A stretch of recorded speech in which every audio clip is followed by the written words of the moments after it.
They flew across the ocean with children in tow, and everyone asked the same question: why now? Why return to the spotlight after promising a clean break? The answer hides in a single, savage measure of modern fame: where you sit. Welcome to Royal Scope, where we read the language of power in seats, headlines, and gift boxes. Row 8 at the NBA Finals is not invisible. It's a sentence. It's a verdict written in velvet and camera angles. For months earlier, at the Intuit Dome, Harry and Meghan owned prime courtside seats, cameras angled, cameras loving them. By June, at Frost Bank Center, Harry was tucked back with Adam Silver nearby. Respectable, yes, but no longer an A-list placement. In America's celebrity ecosystem, proximity equals permission. Sit front row and you're a must-see. Slide back and suddenly your market value is a guess. This isn't petty gossip. It's a metric. Speaking fees fell. Spotify walked away. Netflix pulled back.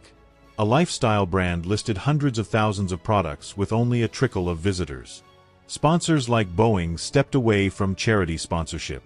The scoreboard read, "Momentum lost." And yet the Sussexes came. They waved the language everyone understands: family, charity, the children, while industry insiders whispered a different narrative, an orchestrated pull to fold them back into the British orbit. One source even claims figures inside government and media have been quietly nudging this reunion for years. If true, that would turn a family visit into a power play, a way to reclaim optics and reset a narrative. But there's a catch: optics can be weaponized both ways. Meghan, sources say, reads the room like a strategist reads the map. For her, a game isn't just a match, it's a brand test. When Harry landed in row 8, that placement became a symbol. Slipping commercial clout, eroding prestige. For many, it confirmed a pattern. Front row in February, 8 rows back in June, that drop isn't gradual. It's an alarm bell. Open loop. Later, we'll parse how a single steaming gift box and a tiny matchbox reveal the same truth that 8 rows at the finals whisper. Think back to the late Queen's condition for their departure: a clean break. No half in, half out. No royal privileges doubling as private leverage. That compact was designed to protect the monarchy's dignity. Now, critics argue, that line has frayed. Arrivals with cameras and charity appearances blur family warmth with brand proximity, and every photograph can be repurposed as proof of royal legitimacy. There's also the human layer. King Charles reportedly wants to see his grandchildren. The personal and the institutional collide. If Harry stands on UK soil with Archie and Lilibet, the palace faces an impossible choice: refuse a meeting and look callous, or accept a handshake that can be curated into reconciliation headlines. Either outcome shifts public perception, and public perception is the market these days. Another open loop. Stay with me.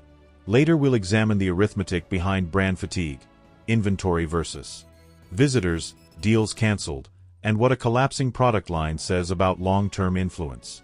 The center of this story isn't moralizing, it's observation. Fame now converts into a literal currency: attention, sponsorships, camera time. When that currency depreciates, even titles and history can't prop it up.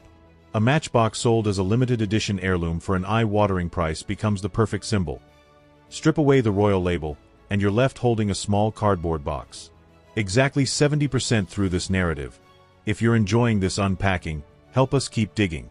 Subscribe to Royal Scope and turn on notifications, and tell us in the comments. Do you think this visit was a family reunion or a calculated comeback?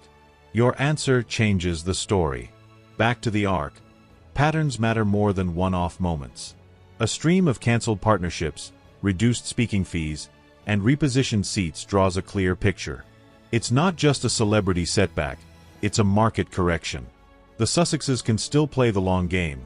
Reinvention is their craft. But reinvention now requires more than titles. It requires renewed demand. In the end, row 8 is both literal and symbolic. It's a marketplace judgment and a human drama. The palace, the couple, and the public each hold pieces of the truth. What remains to be seen is whether proximity to power will restore prestige, or expose that the gilding was never stronger than the public's willingness to buy it.